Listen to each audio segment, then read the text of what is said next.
Banteay Srei, the pink jewel box of the Khmer Empire. In the vast, temple-strewn plains of Cambodia, a landscape dominated by the colossal silhouettes of Angkor Wat and the enigmatic faces of Bayon, there exists a place that whispers where others shout. It's a site that trades monumental scale for microscopic perfection, a masterpiece carved not to intimidate the heavens, but to charm them.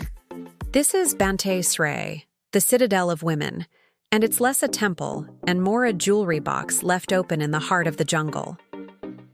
Forget the miles-long causeways and the dizzying climbs of its more famous cousins. The journey to Banteay Srei, about 23 miles north of Siem Reap, is a prelude to its intimate charm. You leave the main tourist circuit behind, winding through villages where life unfolds at the pace of a bicycle, past verdant rice paddies that shimmer like watered silk.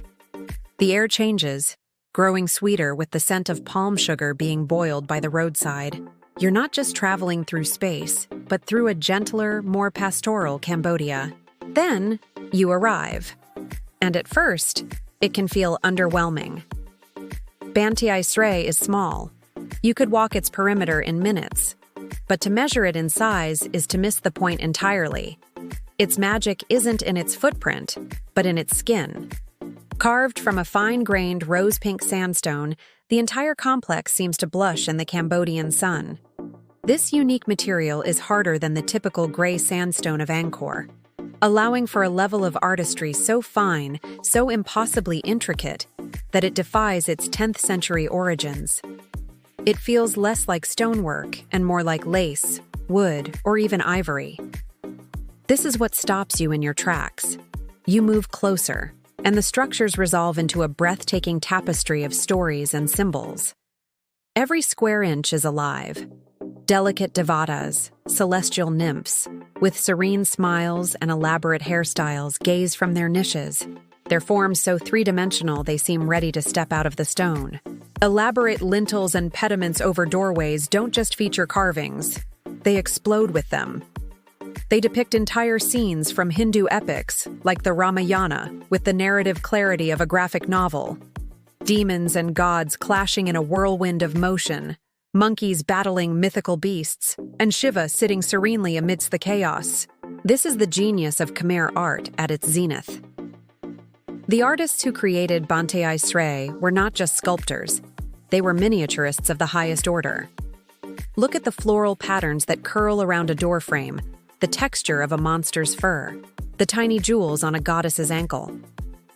The detail is so sharp, the preservation so pristine, it's easy to believe it was carved yesterday by a hand with a jeweler's loop, not a millennium ago with a chisel and mallet.